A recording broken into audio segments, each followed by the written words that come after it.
Smartphone और laptop की कीमतें आसमान छूने वाली थीं, लेकिन अचानक एक बड़ा ट्विस्ट आ गया है।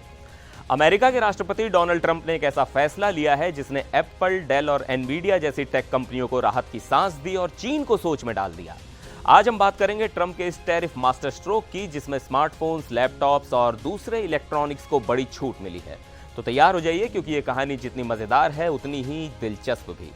चलिए इस इंटरनेशनल ट्रेड ड्रामे में सीधे कूदते हैं।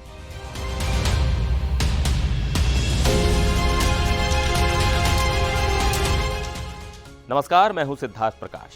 पहले यह समझ लेते हैं कि माजरा क्या है। ट्रंप ने हाल ही में चीन से आने वाले सामान पर भारी भरकम टैरिफ यानी आयात कर लगाए थे। कितने?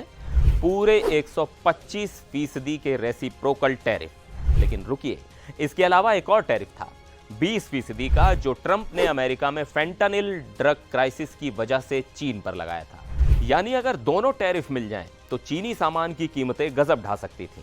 लेकिन यहां ट्रंप ने गेम चेंज कर दिया। उन्होंने smartphones, laptops, memory chips, semiconductors और फ्लैट पैनल डिस्प्ले जैसे 20 तरह के टेक प्रोडक्ट्स को उन 125% के टैरिफ से छूट दे दी।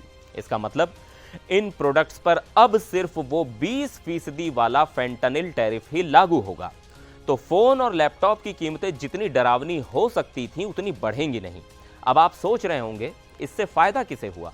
तो जवाब है टेक कंपनियों को। एप्पल, डेल, एनवीडिया जैसी कंपनियां जो अपने ज्यादातर प्रोडक्ट्स चीन में बनाती हैं, अब खुशी से झूम रही हैं।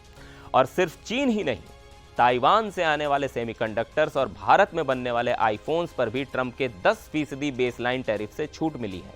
यानी भारत में बना एप्पल आईफोन अब अमेरिका में सस्ता रह सकता है। लेकिन ये छूट का मतलब ये नहीं कि सारी टेंशन खत्म हो गई। आइए इसकी परतें और खोलते हैं। तो सवाल ये है कि ट्रंप ने ऐसा किया क्यों? क्या वो टेक कंपनियों के बेस्ट फ्रेंड बन गए हैं, या फिर इसके पीछे कोई बड़ा प्लान है?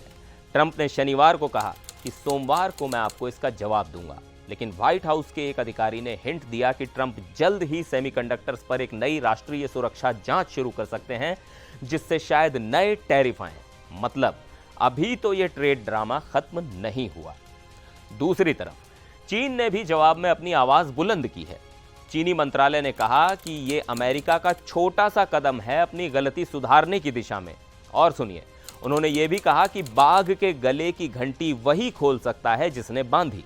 यानी चीन चाहता है कि अमेरिका सारे टैरिफ हटा दे। लेकिन क्या ये इतना आसान है, या ये ट्रेड वॉर और गहरा होने वाला है? अब बात करते हैं इसके असर की। अगर टेक प्रोडक्ट्स को ये छूट नहीं मिलती तो क्या होता? कुछ एनालिस्ट का कहना है कि अगर 125% टैरिफ और 20% फेंटानिल टैरिफ दोनों लागू होते तो एक टॉप एंड आईफोन की कीमत $1599 से बढ़कर $2300 तक जा सकती थी। लेकिन अब क्योंकि टेक प्रोडक्ट्स पर सिर्फ 20% टैरिफ लागू है, कीमतें उतनी नहीं बढ़ेंगी। और ये कंज्यूमर्स और टेक इंडस्ट्री को राहत देने वाली खबर है। वेडबुश सिक्योरिटीज के एनालिस्ट डैन ईव्स ने कहा कि यह टेक कंपनियों के लिए वीकेंड की सबसे अच्छी खबर है। एप्पल, एनवीडिया, माइक्रोसॉफ्ट, सबके लिए ये एक बड़ा ब्रेक है। लेकिन कहानी यहीं खत्म नहीं होती। एप्पल जैसी कंपनियां अब कोई रिस्क नहीं लेना चाहती और हाल ही में एप्पल ने भारत से 600 टन आईफोन्स यानी करीब 15 लाख फोन्स अमेरिका भेजे, ताकि टैरिफ का झटका कम हो।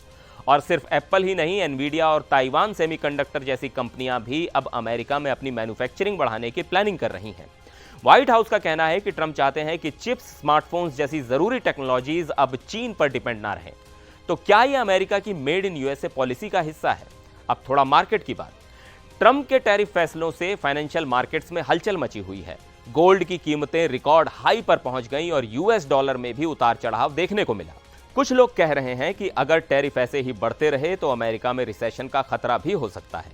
लेकिन ट्रंप का कहना है कि वो चीन के साथ अच्छे रिश्ते चाहते हैं और उन्हें लगता है कि इस ट्रेड वॉर से कुछ पॉजिटिव निकलेगा। तो ट्रंप का यह दांव कितना काम करेगा, या फिर ये ग्लोबल ट्रेड के लिए और मुश्किलें खड़ी करेगा? तो ये थी ट्रंप के टैरिफ ट्विस्ट की पूरी कहानी।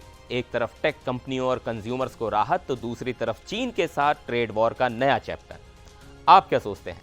क्या ट्रंप का ये फैसला स्मार्ट मूव है, या फिर ग्लोबल इकोनॉमी के लिए रिस्की गेम?